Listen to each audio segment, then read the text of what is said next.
27 Monuments number 21 is Sand to Snow. I heard the name and I wasn't sure which to prepare for, so it's 100 degrees. The banner feature here is that this monument extends from the desert floor just above sea level all the way to 11,500 feet. That massive change in altitude means it contains an impressive array of habitats in a relatively small area. It's the most visited wilderness area in Southern California, which isn't surprising considering there are 24 million people that live within a 2-hour drive. For hikers, it has everything from a casual stroll to a truly brutal 9 Peaks challenge, which gains more than 8,300 feet of elevation in just 27 miles. Fuck that. One of the most amazing things is that in the middle of this arid desert, you have these beautiful whitewater rivers flowing through it, which attracts people from all over the region. There's also red rock volcanic outcroppings, rock climbing, hunting, fishing, and camping in both front country and backcountry sites. This place is truly for everyone. If you want to keep it that way, go to 27monuments.org to find out what you can do and use these hashtags. Thanks.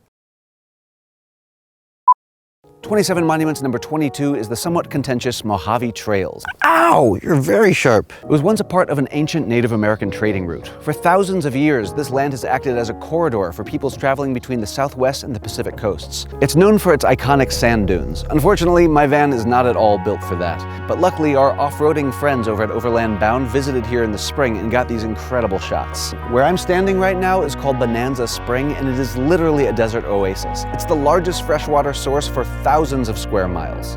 Unfortunately, it's at the center of some controversy. Just a little ways away, a company called Katahdin Inc. is hoping to pump water from their property at a rate of 50,000 acre-feet a year. Scientists are currently split on whether its property and Bonanza Spring share a common water table. If it does, pumping it out could lower the water table, which would dry up the spring. This could cause a desert wildlife die-off of literally catastrophic proportions. If you believe places like this should be protected, go to 27monuments.org to learn what you can do and use these hashtags to help spread the word. 27 Monuments is in a somewhat more public submarine today. Anyway, my name's Brent Rose, and number 23 is the Rose Atoll. It was named after me because why?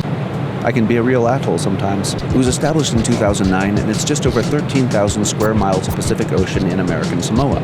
It's the easternmost Samoan island and the southernmost point in the U.S. Rose is one of the most pristine atolls in the world. It's rare to find one this undisturbed, which makes it a gold mine for scientific research. Some species of fish, which have declined in population as much as 98% worldwide, are found in abundance here.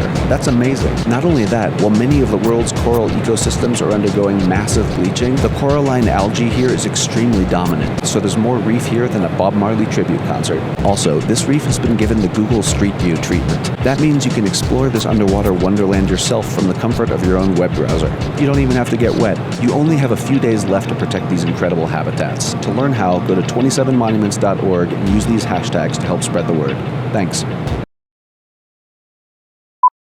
27 Monuments Stop 24 is the toasty Sonoran Desert. It has 3 distinct mountain ranges and is the most biologically diverse of all the North American deserts. The monument protects only a small portion of the Sonoran Desert, which totals more than 120,000 square miles and stretches from California all the way into Mexico. This is home of the saguaro cactus, scientifically known to be the cactusiest cactus of all the cactus. I mean, look at this thing. It's straight out of a Wile E. Coyote cartoon. It's almost too cactusy. This monument is less for recreation and more to protect the historic sites, Native American relics, vegetation, and wildlife. In fact, some visitors are rather problematic, including illegal off-roaders who cause erosion. But an even larger threat is cattle grazing. Many of the monuments we've seen can sustain it just fine, but this one can't.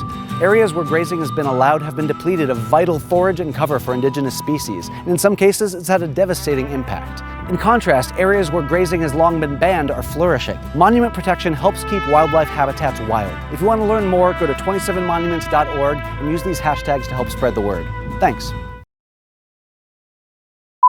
27 Monuments number 25 and still alive somehow. This is Ironwood Forest National Monument. It averages just 10 inches of rain per year, yet it's home to nearly 600 species of plants and 121 species of vertebrates. The ironwood trees that give this monument its name are as old as 800 years here. They're what's known as a nurse plant, providing vital shade from the sun for baby saguaro and other infant plants. It's home to the threatened pygmy owl, which, holy crap, that thing is cute. There's also the endangered lesser long-nosed bat, which isn't as cute, and the Sonoran tortoise, which is less cute still.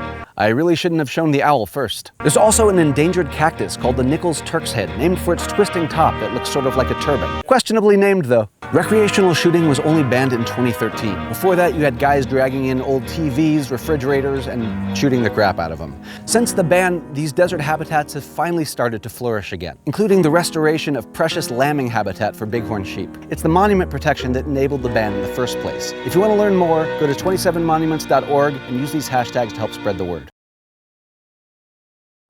27 Monuments number 26 is the Marianas Trench. This place makes the Grand Canyon look like a crack in your windshield. It is 5 times longer and 5 times deeper than that wonder of the world. Part of the trench, called the Challenger Deep, has a depth of 35,814 feet. If you took Mount Everest and flipped it upside down from sea level, the tip would still be nearly 7,000 feet short of touching the bottom. Wow, that's so deep. With each new dive here, we discover species we never knew existed. These are fish and other marine life forms that live in some of the harshest conditions imaginable, including right up against scalding hot volcanic vents. One site has the highest density of sharks anywhere in the Pacific, which, no thanks. We have literally explored more of the surface of the moon out in space than we have of the Marianas Trench on our own planet. So maybe let's try learning from it before we destroy it with mining, drilling, and cable laying, This is the last day of the public comment period, so please find the link to that DOI page at 27monuments.org and tell all your friends right now and use these hashtags to help spread the word.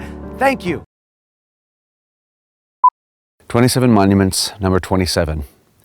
This is Katahdin Woods and Waters in Maine, and I really didn't expect that I would be here 3 weeks ago. And I had a whole speech planned, but I'm going to throw all that out because seeing it, it seems like the best way I can communicate to you how special this place is to let it speak for itself, because it's just wonderful. If everything goes according to plan, then it's July 10th, which means it's the last day of the comment period, and I hope you'll comment if you haven't already. But this is not over. This fight is going to go on. So I hope you'll write your congressmen and your senators and the Department of the Interior's Ryan Zinke and tell them that these are our lands. These public lands belong to us, to we the people, not to politicians, not to big businesses. They're for everybody, and we want to keep them that way. Thank you for everything.